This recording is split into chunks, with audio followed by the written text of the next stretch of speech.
J'étais dans ma propre cuisine en train de déballer une pile de porcelaine de mariage quand la voix d'un inconnu au téléphone m'a dit quelque chose qu'aucune femme ne devrait jamais avoir à entendre sur son mari. « Je les ai vus ensemble », a-t-il dit. « Votre mari et sa mère. Ne lui dites rien. Venez seul. » Je suis resté là, une tasse de thé à la main, fixant les deux personnes en qui j'avais le plus confiance au monde, riant doucement dans mon salon. Et j'ai compris à cet instant que la vie que je pensais construire était peut-être déjà partie en fumée. Je m'appelle Catherine Baker. Et 7 jours plus tôt, mon mari Jonathan et moi avions finalisé l'achat de la maison de nos rêves, une maison coloniale de 2 étages avec une véranda qui en faisait le tour et un parterre de fleurs que j'avais déjà imaginé dans ma tête pour des tomates et des hortensias. J'avais moi-même mis la plus grande partie de l'argent, un héritage de mon père, un homme qui a passé 30 ans à enseigner la chimie au lycée et ne s'est jamais plaint une seule fois de la vie modeste que cela lui procurait. Il m'a laissé assez pour rendre cette maison possible. Et quand j'ai signé les papiers de clôture, je me souviens avoir pensé qu'il aurait été fier. Je me souviens avoir pensé que, finalement, à 40 ans, j'avais bâti quelque chose de permanent. L'appel est arrivé un mardi après-midi alors que des boîtes bordaient encore le couloir et que l'odeur de peinture fraîche flottait dans l'air.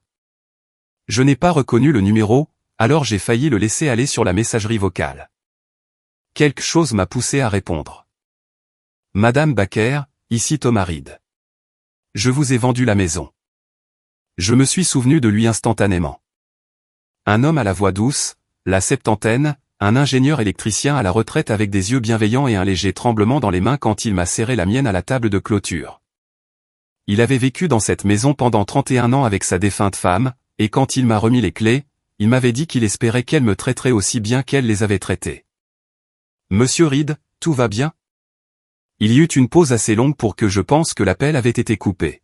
« Je dois m'excuser pour quelque chose », a-t-il finalement dit. Quand nous avons installé le système de maison intelligente il y a des années, nous avons installé une caméra de sécurité dans le salon. J'en ai déconnecté la plupart avant la vente, mais j'en ai manqué une.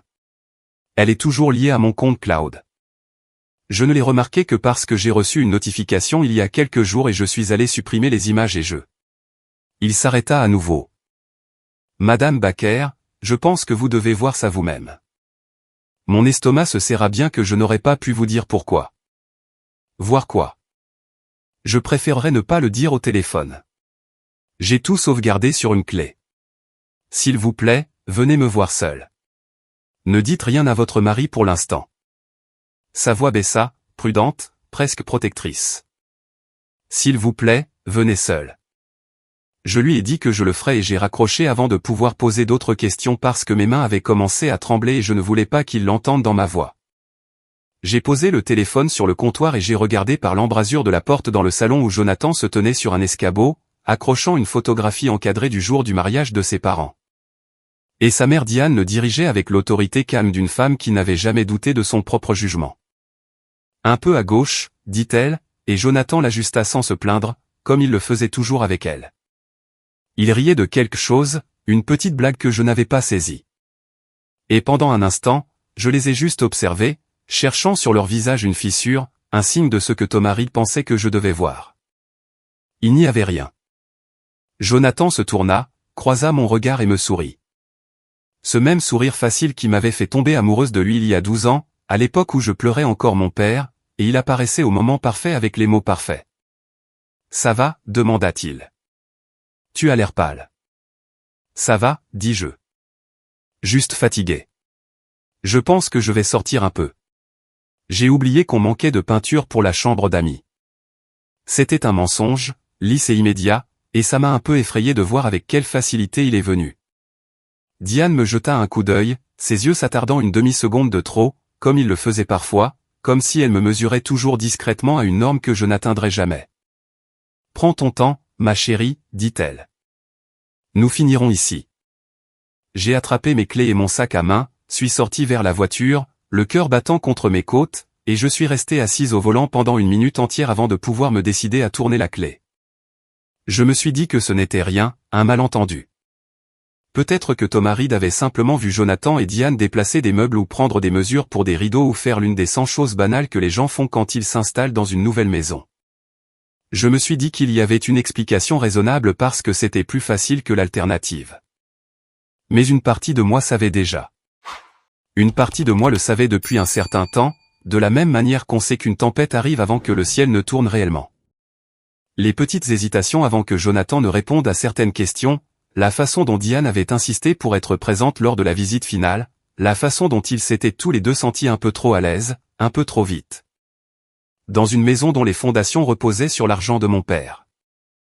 J'ai quitté l'allée et j'ai regardé une fois dans le rétroviseur la maison, ma maison, me suis-je rappelé, brillant d'un or dans la lumière de fin d'après-midi, ressemblant exactement à l'avenir que je m'étais prévu. Je ne savais pas encore que je me dirigeais vers le moment qui mettrait fin à mon mariage. Je savais seulement que, quoi qui m'attendait à la porte d'entrée de Thomas Reed, je devais le voir de mes propres yeux. La nouvelle demeure de Thomas Reed était une petite location de l'autre côté de la ville, le genre de maison ordonnée et calme qui appartient à un homme qui a passé toute sa vie à être prudent. Il a ouvert la porte avant même que je frappe, comme s'il avait guetté ma voiture. Et l'expression sur son visage m'a dit que ce ne serait pas le malentendu que j'avais espéré pendant le trajet. « Merci d'être venu », dit-il en s'écartant pour me laisser entrer. « Je n'étais pas sûr que vous viendriez. Vous avez laissé entendre que c'était important. » Ça l'est.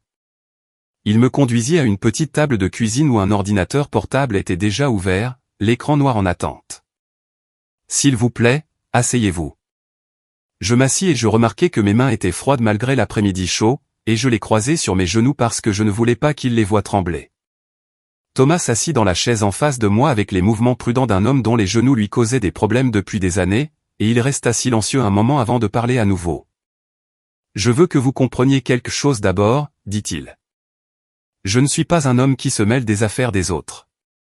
J'ai construit ce système de caméra moi-même il y a des années, principalement pour la tranquillité d'esprit de ma femme quand je voyageais pour le travail. Quand nous avons vendu la maison, j'ai déconnecté toutes les caméras dont je me souvenais. J'en ai manqué une, celle derrière la bibliothèque dans le salon, câblée à une prise dont j'avais même oublié l'existence. J'ai seulement découvert qu'elle était encore active parce que mon stockage en nuage m'a envoyé une notification indiquant qu'il était plein. Il fit une pause. Je suis allé supprimer les images et puis je les ai regardées et je ne pouvais pas, en bonne conscience, les supprimer sans vous les montrer d'abord.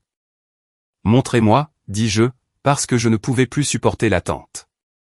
Il tourna l'ordinateur portable vers moi et appuya sur lecture. L'enregistrement était horodaté de 4 jours plus tôt, un vendredi après-midi où j'étais au bureau en train de terminer un projet qui m'avait retenu tard dans la soirée. L'angle était légèrement surélevé, regardant vers le salon. Mon salon, encore à moitié meublé, des boîtes empilées le long d'un mur. J'ai regardé Jonathan entrer par la porte d'entrée et un instant plus tard, Diane le suivit à l'intérieur, jetant un coup d'œil à la pièce, comme une personne regarde quelque chose qu'elle s'imagine déjà comme sien. Je me suis surprise à me pencher en avant sans le vouloir, comme si me rapprocher de l'écran pouvait d'une manière ou d'une autre changer ce que j'étais sur le point d'entendre. « Elle pense toujours que cette maison vous appartient à tous les deux », dit Diane sur l'enregistrement, s'installant sur le bras du canapé, sa voix portant ce mélange particulier de chaleur et d'acier que j'avais entendu tout au long de mon mariage. Gentille fille. Elle ne lit même jamais les petits caractères. Jonathan rit, un rire facile et familier, le même dont j'étais tombée amoureuse il y a 12 ans, et dit, elle me fait confiance. Pourquoi lirait-elle les petits caractères? Je suis son mari. Cette confiance est utile, dit Diane. Tant que nous l'utilisons correctement. J'ai senti quelque chose de froid s'installer dans ma poitrine, une immobilité qui n'avait pas encore de nom. Ils continuèrent de parler. Diane mentionna un dossier de refinancement. Elle avait déjà contacté un courtier à ce sujet, quelqu'un qu'elle connaissait personnellement, quelqu'un qui ne poserait pas trop de questions. Jonathan mentionna que l'héritage de mon père avait couvert près de 70% de la compte, et Diane répondit que c'était dommage qu'un tel argent n'ait pas suivi les canaux familiaux appropriés, qu'il aurait dû être mieux structuré dès le départ. Ils parlèrent de paperasse, d'une clause de procuration enfouie quelque part dans une pile de documents qui permettrait un transfert de propriété progressif, silencieux, légal, sans jamais nécessiter une seule confrontation dramatique. Diane prononça les mots, au fil du temps, plus d'une fois, les savourant comme on décrirait une recette qui nécessite de la patience pour bien prendre. Elle ne s'en rendra pas compte, dit Jonathan. Elle ne remarque jamais ces choses. Elle me fait confiance pour tout ça. J'étais assise, figée, à la table de cuisine de Thomas Reed, regardant mon mari décrire ma confiance aveugle comme une ressource à gérer, et je compris avec une clarté presque physique que l'homme qui m'avait tenu la main aux funérailles de mon père et l'homme sur cet écran étaient, d'une manière ou d'une autre, impossiblement la même personne. La vidéo dura encore 6 minutes. Je l'ai regardée en entier. J'ai regardé Diane traverser ma cuisine, ouvrir les placards, commentant que l'agencement serait mieux adapté à de vraies réceptions une fois que quelques murs seraient abattus. J'ai regardé Jonathan hocher la tête à chaque suggestion, agréable de la manière particulière dont il avait toujours été agréable avec sa mère, une habitude de toute une vie que j'avais autrefois trouvée attachante, car elle témoignait, pensais-je, de loyauté et d'amour. Je comprenais maintenant qu'elle témoignait d'autre chose, d'obéissance, peut-être, ou d'alliance. Quand l'enregistrement se termina, Thomas ferma doucement l'ordinateur portable, comme si le fermer trop vite pouvait me blesser davantage. J'ai tout copié sur une clé, dit-il en faisant glisser une petite clé USB sur la table vers moi. Chaque angle, chaque date, tout ce que la caméra a capté. Je ne sais pas ce qui se passe dans votre mariage, Madame Baker, et ce n'est pas à moi de deviner, mais une maison ne rend les gens responsables de rien d'autre que de ce qui est documenté. J'ai pensé que vous devriez avoir ça avant que quelqu'un ne décide d'effacer ce qui s'est réellement passé à l'intérieur de ces murs. J'ai pris la clé et l'ai tenue dans ma paume, petite et légère, à peine le poids d'une clé de maison, et pourtant j'ai eu l'impression qu'elle pourrait faire basculer toute la fondation de ma vie. Merci, dis-je, et ma voix sortit plus stable que je ne l'attendais.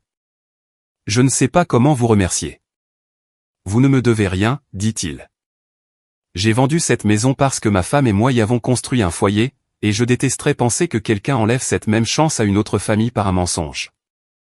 Il m'accompagna jusqu'à la porte et juste avant que je ne sorte dans la lumière déclinante, il ajouta une dernière chose, doucement, presque comme un avertissement. Vous avez encore le temps, Madame Baker. Quoi que vous décidiez de faire, vous avez encore le temps de le faire correctement. Je suis rentré chez moi avec la clé USB dans la poche de mon manteau, ma main posée dessus à chaque feu rouge, comme si elle pouvait disparaître si je la lâchais. Et quelque part sur cette route tranquille de retour vers la maison que j'avais payée avec la mémoire de mon père, j'ai pris une décision. Je n'allais pas les confronter. Pas encore. Pas avant d'avoir compris exactement jusqu'où cela allait et exactement comment m'assurer que cela ne pourrait plus jamais m'arriver, ni à personne d'autre. Je suis rentré dans ma propre maison ce soir-là et je suis devenu quelqu'un d'autre. Pas une femme différente exactement, juste une version plus silencieuse de moi-même, une qui avait appris en l'espace d'un seul après-midi que l'endroit le plus sûr pour garder la vérité était derrière une porte fermée dans ma propre poitrine. Comment était le magasin de peinture, demanda Jonathan, sans même lever les yeux de la boîte d'ustensiles de cuisine qu'il déballait. Il y avait du monde, dis-je. J'y retournerai demain quand ce sera plus calme. Il hocha la tête, satisfait, et ce fut tout. Je me souviens être resté un moment dans l'embrasure de la porte, le regardant ranger nos fourchettes et couteaux dans l'organisateur de tiroirs que j'avais acheté des semaines plus tôt avec un bonheur si simple, et ressentant une étrange sensation m'envahir. Pas de la rage, pas encore, mais une sorte de clarté froide, comme sortir dehors lors de la première gelée de l'année et pouvoir enfin voir son propre souffle. Au cours des jours suivants, j'ai fait quelque chose que je n'avais jamais fait en 12 ans de mariage. J'ai commencé à observer mon mari comme on observe un étranger. J'ai remarqué des choses que j'avais toujours vues mais jamais vraiment regardées. Jonathan gérait chaque document financier qui arrivait dans notre boîte aux lettres, triant les factures et les relevés avec une efficacité pratique que j'avais autrefois admirée, qualifiant cela de « plus simple ainsi ». Chaque fois que je proposais mon aide, je remarquais que Diane, qui venait presque tous les 2 jours sous prétexte de nous aider à nous installer, réussissait toujours à être celle qui récupérait le courrier de la boîte aux lettres au bout de l'allée avant même que je rentre du travail. J'ai remarqué la façon dont leur conversation changeait dès que j'entrais dans une pièce, ne s'arrêtant pas exactement, mais s'adoucissant, se réorientant, comme l'eau trouvant un autre chemin autour d'un rocher. Rien de tout cela en soi n'aurait signifié quoi que ce soit. Ensemble, cela signifiait tout. 3 jours après ma visite chez Thomas Reed, Jonathan est rentré à la maison avec un dossier de documents et les a posés sur la table de la salle à manger avec l'aisance décontractée d'un homme discutant des projets du week-end. Papier de refinancement, dit-il. Rien d'excitant, juste pour éclaircir certains termes du prêt maintenant que nous avons finalisé. Des trucs de routine. Diane, qui se trouvait être là où elle semblait toujours se trouver être là où se pencha et me tapota la main. Tout le monde fait ça après la clôture, ma chérie. C'est ennuyeux, mais ce ne sont que des papiers. Tu signes quelques pages et c'est fait. J'ai regardé le dossier, épais et officiel, et j'ai senti la clarté froide des jours précédents se durcir en quelque chose de plus utile. Un plan. Bien sûr, dis-je en souriant. Laisse-moi y jeter un œil quand j'aurai une soirée tranquille. J'aime bien lire les choses avant de signer. Tu sais comment je suis. La mâchoire de Jonathan se crispa une demi-seconde.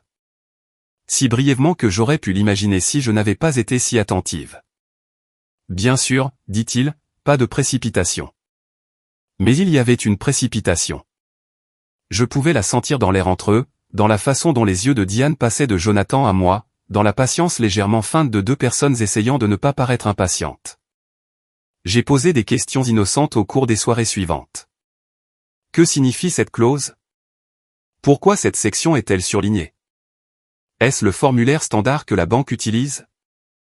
Et chaque fois, Jonathan répondait avec aisance, confiance, clairement soulagé que je ne pousse pas plus loin. Il commença à se détendre. Il commença, je pense, à croire que sa mère avait eu raison sur moi depuis le début, que j'étais trop confiante, trop douce, trop amoureuse pour jamais vraiment regarder. Ce qu'il ne savait pas, c'est que chaque nuit, après qu'il se soit endormi, je m'asseyais à la table de la cuisine avec mon ordinateur portable et une douce lumière bleue, parcourant chaque page de ce dossier, ligne par ligne. Je photographiais chaque document avec mon téléphone avant de remettre le dossier exactement là où il l'avait laissé. J'ai ouvert une nouvelle adresse email sous un nom qui ne signifiait rien pour personne d'autre que moi et j'ai commencé à y transférer des copies, ainsi que des photos, des captures d'écran et des dates. Je gardais un petit enregistreur vocal dans la poche de mon cardigan pendant les dîners de famille, capturant des conversations que je réécouterais plus tard dans ma voiture pendant ma pause déjeuner, garée à 3 pâtés de maison de mon bureau. Où personne que je connaissais ne me verrait pleurer doucement avant de m'essuyer le visage et de retourner au travail comme si de rien n'était. J'ai constitué mon propre dossier, une archive fantôme invisible pour eux, de plus en plus lourde chaque jour avec la preuve de ce que j'avais vu sur l'ordinateur portable de Thomas Reed. C'est la 5e nuit, en lisant à la faible lueur de mon écran pendant que Jonathan dormait à l'étage, que j'ai trouvé la clause qui a tout changé. Enfouie à la page 14 des documents de refinancement, dans un langage si dense et technique qu'il semblait conçu pour être sauté, se trouvait une disposition accordant à Jonathan une procuration limitée sur les questions relatives à la propriété. À mettre en œuvre dès ma signature et mon approbation notariée. Elle était rédigée avec soin, presque avec élégance, présentée comme quelque chose de pratique pour simplifier les futures formalités administratives afin que je ne sois pas accablé par les questions administratives de routine. Je l'ai lu 3 fois pour être certaine de comprendre ce que je regardais. Ce n'était pas un refinancement, ou plutôt, c'était un refinancement enrobé de quelque chose de tout à fait différent. Une clé juridique qui, une fois tournée, permettrait à Jonathan de prendre des décisions concernant ma maison, l'argent de mon père, mon avenir, sans jamais avoir besoin de me le demander à nouveau. Je suis restée assise, très immobile, dans la cuisine sombre, écoutant la vieille maison craquer autour de moi, ces grincements inconnus encore étranges à mes oreilles après seulement une semaine de vie ici. J'ai pensé à mon père, à la manière calme et prudente dont il avait épargné son argent pendant 30 ans d'enseignement de la chimie à des adolescents qui, pour la plupart, ne se souciaient pas de la façon dont il me disait que le moyen le plus sûr de perdre quelque chose de précieux n'était pas le vol. C'était la confiance accordée à la mauvaise personne sans jamais vérifier où elle atterrissait.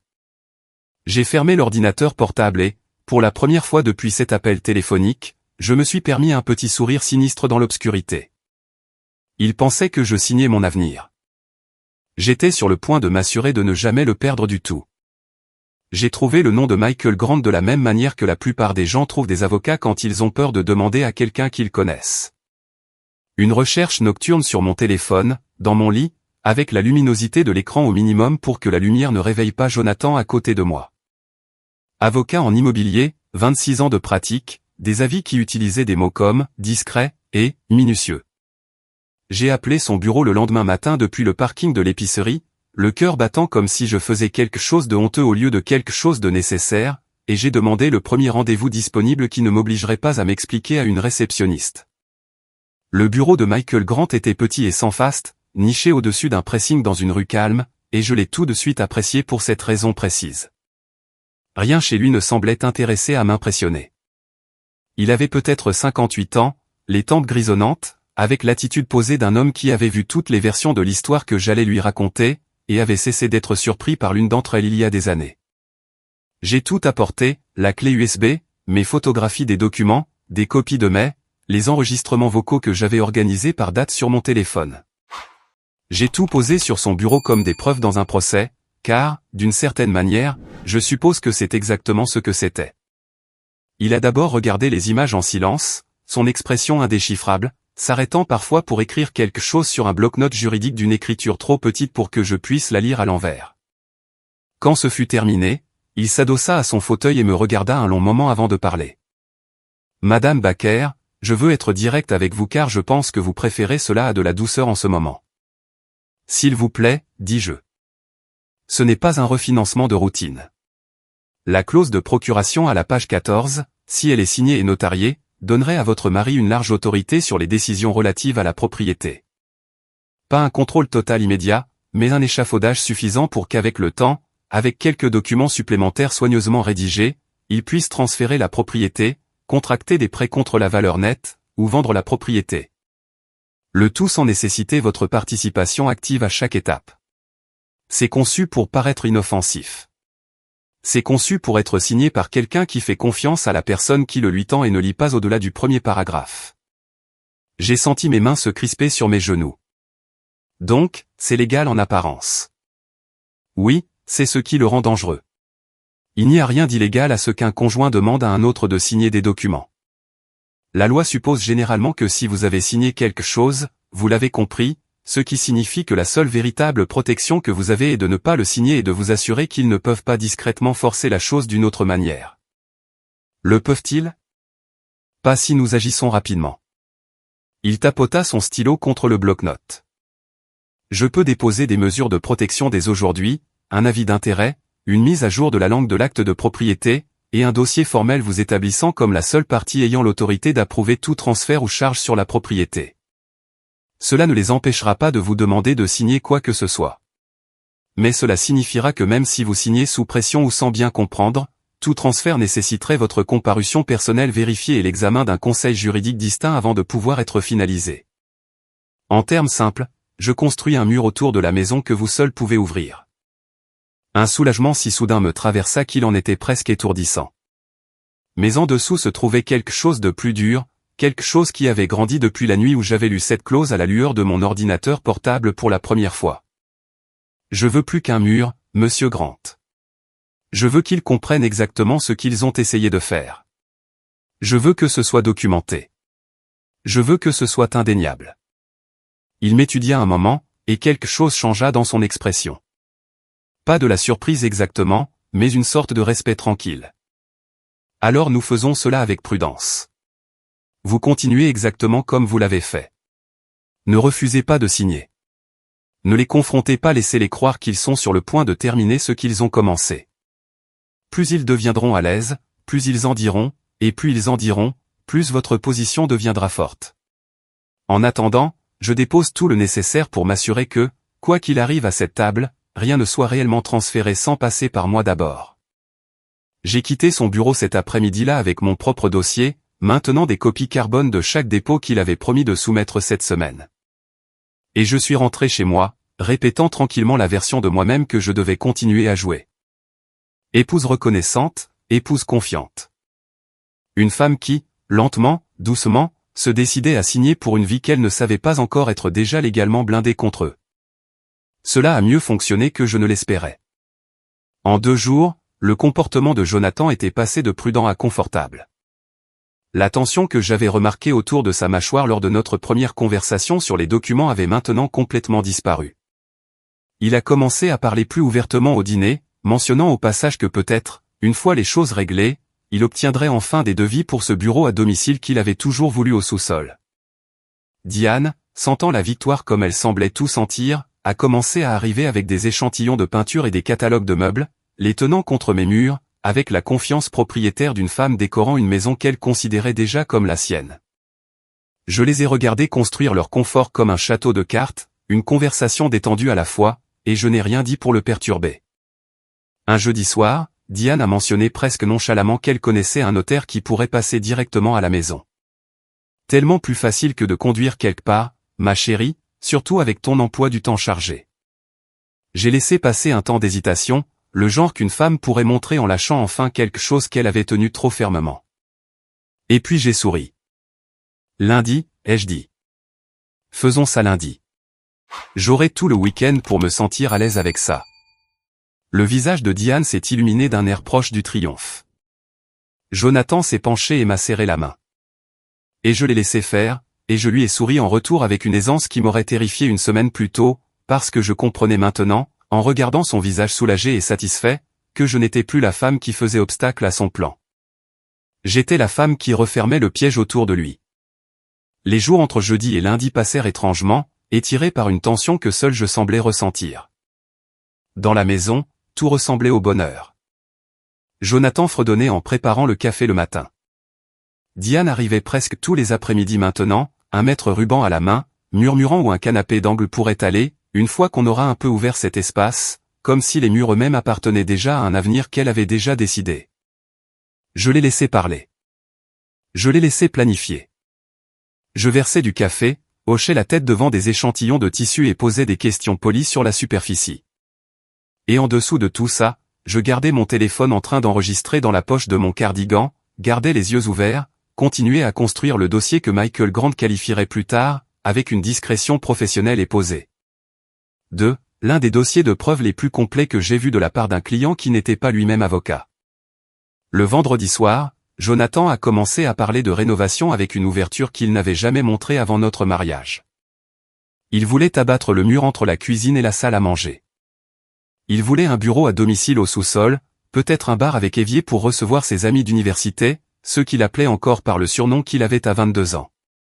Il a parlé de tout ça avec la confiance lâche et facile d'un homme discutant d'une maison qu'il ne considérait plus comme une propriété commune, mais simplement comme la sienne. Avec moi comme une présence agréable et coopérative quelque part en arrière-plan de ses projets.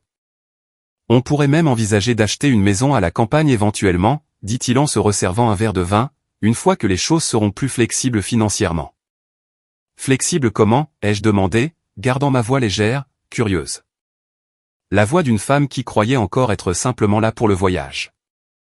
Oh, tu sais, une fois les papiers finalisés, il y aura plus de marge de manœuvre. Refinancer à nouveau plus tard. Peut-être retirer un peu de valeur nette pour des investissements. Rien d'inquiétant. Il me sourit par-dessus son verre, et je lui souris en retour. Et j'ai pensé à la caméra de Thomas Reed derrière la bibliothèque, capturant toujours tout, disant toujours tranquillement la vérité, même quand personne dans la pièce ne voulait l'entendre. Samedi a amené Diane en pleine force, se déplaçant dans ma cuisine avec une confiance qui avait cessé de se déguiser en politesse d'invité. Elle a ouvert le garde-manger et a réarrangé 2 étagères pour une meilleure fluidité. Elle s'est tenue au centre du salon, les mains sur les hanches, et a dit à Jonathan que le manteau de la cheminée devrait être remplacé, quelque chose avec du vrai caractère, pas cette camelote de constructeur, de la manière dont on parlerait d'une maison que l'on possède déjà entièrement. Pas une qui est encore légalement au nom d'une autre femme. C'est le dimanche soir, la veille de la signature prévue, qui m'a donné la pièce à conviction que je ne savais même pas qu'il me manquait encore. Jonathan m'a trouvé dans la cuisine en train de laver les dernières assiettes du dîner, et il est venu derrière moi, m'enlaçant la taille dans un geste si familier, si douloureusement ordinaire, que pendant un instant de relâchement, j'ai presque oublié tout ce que je savais de lui. Il m'a embrassé sur le côté de la tête et a murmuré, bas et chaleureux, pensant qu'il ne parlait qu'à moi, pensant qu'il parlait à une femme qui lui faisait entièrement confiance. Une fois que tout sera transféré, dit-il, tu n'auras même plus à penser à tout ça. Tu te réveilleras un jour et tout sera réglé. Tu ne te rendras même pas compte de comment c'est arrivé. C'est tout l'intérêt. Je veux te protéger de tout ce stress. J'ai continué à bouger mes mains dans l'eau savonneuse, à garder ma respiration régulière. Et quelque part dans la poche de mon cardigan, le petit enregistreur a capté chaque mot. Ça a l'air bien, ai-je dit, et j'entendais que cela sonne doux, reconnaissant, la voix d'une femme dont on prend soin. Seul moi savais ce que ces mots étaient réellement.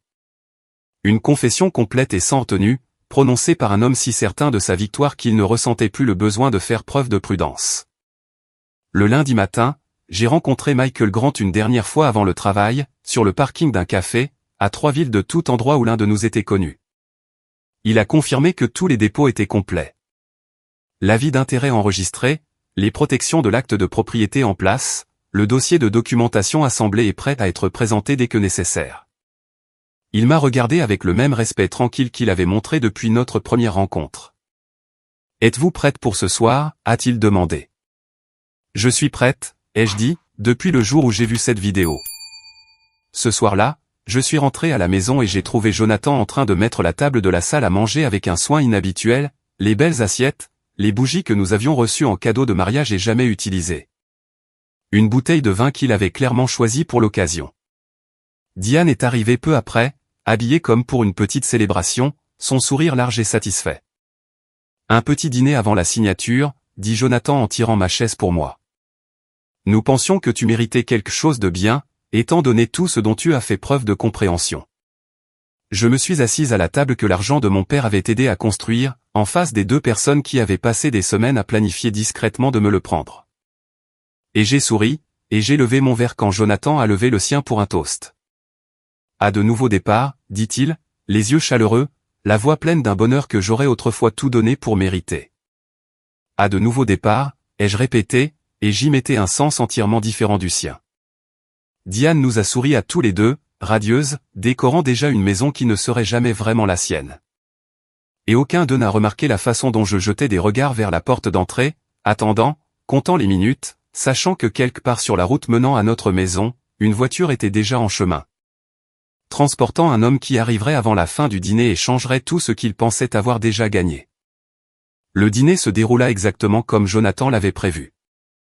La lueur des bougies vacillant sur la belle porcelaine, le vin versé un peu trop généreusement.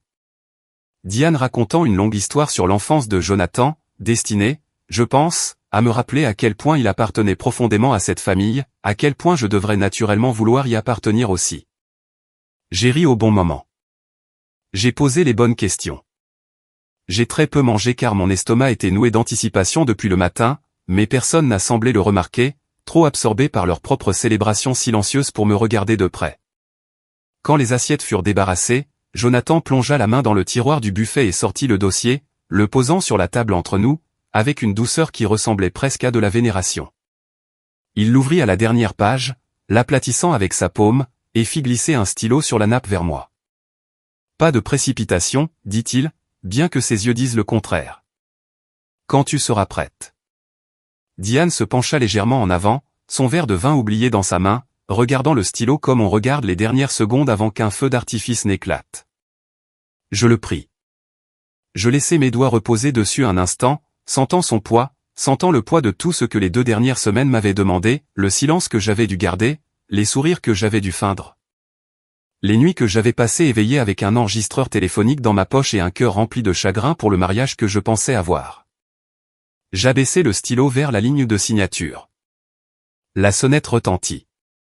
La tête de Jonathan se redressa brusquement, une lueur d'irritation traversant son visage. Nous n'attendons personne, dit-il, plus à lui-même qu'à moi, et il jeta un coup d'œil à sa mère, qui secoua légèrement la tête, tout aussi confuse. Je vais voir, dis-je, et je posai le stylo sans signer une seule lettre. J'ouvris la porte et trouvai Michael Grant debout sur le porche, en costume gris, calme et sans hâte, un dossier en cuir sous le bras. Derrière lui, un pas en arrière, se tenait un huissier de justice en uniforme tenant une petite pile de documents. « Bonsoir, Madame Baker, dit Michael. Sa voix était parfaitement adaptée au moment, professionnelle, imperturbable, totalement dénuée de drame, ce qui, d'une manière ou d'une autre, la rendit plus percutante que s'il avait crié. Je crois que c'est le bon moment. Je m'écartai et les laissai entrer. Jonathan se leva de table si vite que sa chaise racla bruyamment le sol. Qu'est-ce que c'est que ça? Ses yeux passèrent de Michael à l'officier, puis à moi, et je vis quelque chose derrière eux commencer à changer, le premier tremblement d'un homme réalisant que le sol sous ses pieds n'était plus solide. Catherine, que se passe-t-il? Je ne répondis pas tout de suite. Je retournai à ma place en bout de table et m'assis, croisant les mains devant moi, comme j'avais appris à le faire dans le bureau de Michael, calme, délibéré, une femme pleinement en possession d'elle-même. Monsieur et Madame Baker, dit Michael, s'adressant à la fois à Jonathan et à Diane, je suis ici au nom de ma cliente, Catherine Baker, pour vous informer officiellement que la propriété à cette adresse a été légalement protégée contre tout transfert, refinancement ou charge non autorisée. Tous les documents nécessitant sa signature à de telles fins sont nuls à compter d'aujourd'hui, et toute tentative future de modifier le statut de propriété nécessitera un examen juridique indépendant et son consentement vérifié et non contraint. L'huissier de justice s'avança et posa les documents sur la table à côté du dossier que Jonathan avait si soigneusement préparé, une symétrie presque absurde, une pile représentant l'avenir qu'ils avaient prévu, l'autre le démantelant discrètement. Le visage de Diane avait pâli, sa chaleur antérieure complètement dissipée, remplacée par quelque chose de plus froid, de plus tranchant, le calcul qu'elle gardait habituellement si soigneusement caché, maintenant pleinement visible. « C'est absurde, dit-elle. C'est la maison de notre famille. Jonathan a tous les droits. Jonathan a les droits qui lui sont accordés par la loi et en vertu de tout accord que Catherine conclut volontairement et en connaissance de cause, dit Michael d'un ton égal. Ni l'un ni l'autre ne s'applique ici. » Puis il plongea la main dans son dossier en cuir et posa un par un les éléments de preuve que j'avais passé 2 semaines à rassembler en silence. Des transcriptions imprimées de l'enregistrement de sécurité de la caméra de Thomas Reed. Des captures d'écran des documents de refinancement, page 14, entourés en rouge. Des copies de mails entre Diane et le courtier en prêt hypothécaire qu'elle avait contacté à mon insu. Et enfin, un petit appareil, l'enregistreur vocal, sur lequel Michael appuya sur lecture, remplissant la salle à manger du son de la propre voix de Jonathan de la veille, chaleureuse et sans retenue. Prononçant des mots qu'il n'aurait jamais imaginé être rejoués devant un huissier de justice à sa propre table de dîner. Une fois que tout sera transféré, tu n'auras même plus à penser à tout ça. Tu ne te rendras même pas compte de comment c'est arrivé. Le visage de Jonathan se vida de sa couleur. Diane resta assise, figée, fixant l'enregistreur comme s'il l'avait personnellement trahi. « Depuis combien de temps sais-tu » demanda Jonathan, sa voix plus basse maintenant, dépouillée de sa confiance antérieure, presque suppliante. Je le regardais, vraiment, comme je ne m'étais pas permis de le faire depuis ce premier appel téléphonique, cherchant une dernière fois une trace de l'homme que j'avais épousé, celui qui m'avait tenu la main aux funérailles de mon père. Celui en qui j'avais mis toute la confiance qu'il me restait au monde. Assez longtemps, dis-je. Les mots restèrent suspendus dans la pièce, simples et définitifs, et je vis quelque chose dans l'expression de Jonathan se briser enfin. Pas de la surprise, pas même de la colère, encore, juste la lente compréhension d'un homme qui avait passé des semaines si certain de son propre succès qu'il n'avait jamais une seule fois considéré que la femme en face de lui pouvait l'observer aussi attentivement qu'il l'avait observé. Diane ouvrit la bouche pour parler, puis la referma, ses yeux parcourant les documents sur la table avec le calcul désespéré de quelqu'un cherchant une sortie qui n'existait plus. Les bougies brûlaient toujours. Le vin était encore à moitié plein dans nos verres. Et quelque part sous les ruines de la célébration que Jonathan avait si soigneusement planifiée, je ressentis quelque chose que je ne m'attendais pas à ressentir encore. Pas du triomphe exactement, mais une certitude tranquille et apaisante que quoi qu'il arrive ensuite, je l'affronterai, debout sur un terrain qui était enfin, et indéniablement, le mien. Pendant un long moment, personne à table ne bougea. Les bougies brûlaient plus bas, la cire s'accumulant de manière inégale contre la belle porcelaine que nous n'avions jamais utilisée avant ce soir. Et le silence s'étira jusqu'à ce que Jonathan retrouve enfin sa voix, bien qu'elle sorte plus faible que je ne l'avais jamais entendue. « Catherine, ce n'est pas ce que tu crois. Je n'ai jamais eu l'intention de te prendre quoi que ce soit. J'essayais de faciliter les choses pour nous deux. Tu as toujours détesté t'occuper des papiers, de toutes les affaires financières. J'essayais juste de m'en occuper pour que tu n'aies pas à le faire. Tu essayais de t'en occuper, répétai-je doucement. Si complètement que j'aurais eu besoin de ta permission pour prendre des décisions concernant ma propre maison. » Il n'eut pas de réponse à cela. Diane, cependant, se redressa sur sa chaise, se recomposant avec la même dignité cassante qu'elle avait affichée à chaque réunion de famille à laquelle j'avais jamais assisté. « C'est un malentendu né d'une prudence excessive, dit-elle, s'adressant directement à Michael Grant comme si elle pouvait encore négocier sa sortie d'une pièce qui s'était déjà refermée sur elle. Nous essayons simplement de rationaliser la planification financière de la famille. Il n'y a pas de crime à vouloir que les choses soient structurées efficacement. » Michael n'éleva pas la voix. Il en avait rarement besoin. « Madame Baker, dit-il, utilisant mon nom délibérément, le laissant s'installer dans la pièce comme une correction à la version de propriété que Diane s'imaginait encore. Une planification financière efficace ne nécessite pas de dissimuler ses intentions à la personne dont vous avez besoin de la signature, ni de qualifier la confiance de cette personne de quelque chose à, selon les mots de votre fils, utiliser correctement. J'ai également cela sur enregistrement. Si vous souhaitez que je le rejoue. » La bouche de Diane se pinça en une ligne fine. Elle ne dit plus rien. L'huissier de justice s'avança avec un calme procédural tranquille et confirma ce que Michael avait déjà expliqué, que la propriété restait uniquement la mienne. Que toute autorité financière que Jonathan aurait pu croire acquérir par le biais des documents de refinancement avait été formellement révoquée et bloquée avant de pouvoir prendre effet, et que d'autres actions en justice, si je choisissais de les poursuivre, restaient entièrement à ma disposition. Le visage de Jonathan, pendant tout ce temps, passa par quelque chose qui ressemblait à du chagrin, bien que je découvris que je ne pouvais pas non plus entièrement y faire confiance. Plus maintenant. C'était peut-être simplement le chagrin d'avoir perdu ce qu'il avait prévu. Je ne savais pas. Et pour la première fois en 12 ans, je réalisais que je n'avais pas besoin de savoir. Ce n'était plus ma responsabilité de le comprendre. Ils partirent dans l'heure. Jonathan fit 2 valises dans un silence quasi total, se déplaçant dans la chambre que nous avions partagée pendant à peine 2 semaines avec les mouvements raides et prudents d'un homme essayant de préserver un dernier lambeau de sang-froid. Diane attendit près de la porte d'entrée, raclement de gorge les bras croisés, refusant de me regarder, bien que juste avant de sortir, elle se tourna et dit d'une voix dépouillée de toute sa chaleur antérieure, « Tu le regretteras. La famille, c'est la famille, Catherine. Tu la prendras à tes dépens, seule dans cette maison. J'ai déjà une famille, dis-je, celle que mon père a bâtie pour moi. Et cette maison fait partie de ce qu'il m'a laissé, pas quelque chose que je suis prête à céder pour protéger des gens qui ne m'ont jamais protégé en retour. » Elle ne répondit pas. La porte se referma derrière eux. Et le son, calme, final, ordinaire, fut d'une manière ou d'une autre plus fort que tout ce qui s'était passé de toute la soirée. Je suis resté seul dans le hall d'entrée pendant un long moment après leur départ, écoutant la maison se calmer autour de moi, comme elle l'avait fait lors de cette première nuit étrange avec la clé USB de Thomas Reed pesant lourdement dans la poche de mon manteau. J'ai traversé lentement chaque pièce comme on pourrait traverser une maison que l'on voit pour la première fois, bien que rien n'ait physiquement changé. Les mêmes parquets en bois dur que mon père aurait caressé de la main, admirant le savoir-faire. La même fenêtre de cuisine qui captait la lumière du matin exactement comme je l'avais imaginé en voyant les photos de l'annonce. Le même salon où une petite caméra cachée derrière une bibliothèque avait tranquillement, fidèlement, dit la vérité quand personne d'autre ne le voulait. Je n'avais pas l'impression que la maison avait changé.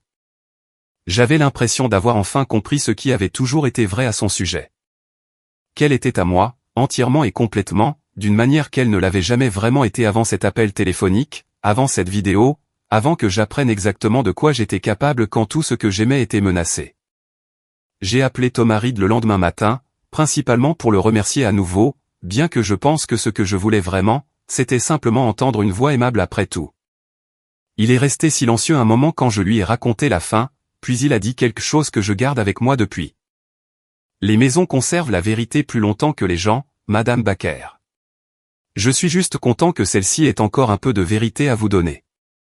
Je pense souvent à cela maintenant, dans les mois qui ont suivi, à quel point j'ai failli signer pour tout ce que mon père a travaillé toute sa vie à me donner, simplement parce que j'ai fait confiance au mauvais sourire à la mauvaise table. Je pense à la façon dont l'amour, le vrai amour, n'a pas besoin d'être protégé par le secret, par des papiers glissés discrètement à quelqu'un qui vous fait trop confiance pour lire les petits caractères. Je pense à la façon dont le partenariat le plus vrai se construit au grand jour, pas derrière les catalogues de meubles soigneusement arrangés d'une belle-mère ou les assurances feintes d'un mari. Je vis toujours dans cette maison. J'ai depuis planté le jardin de tomates que j'avais toujours prévu, et certains matins, je m'assois sur le porche avec mon café et regarde la lumière se déplacer dans la cour, et je pense à la facilité avec laquelle j'aurais pu tout perdre.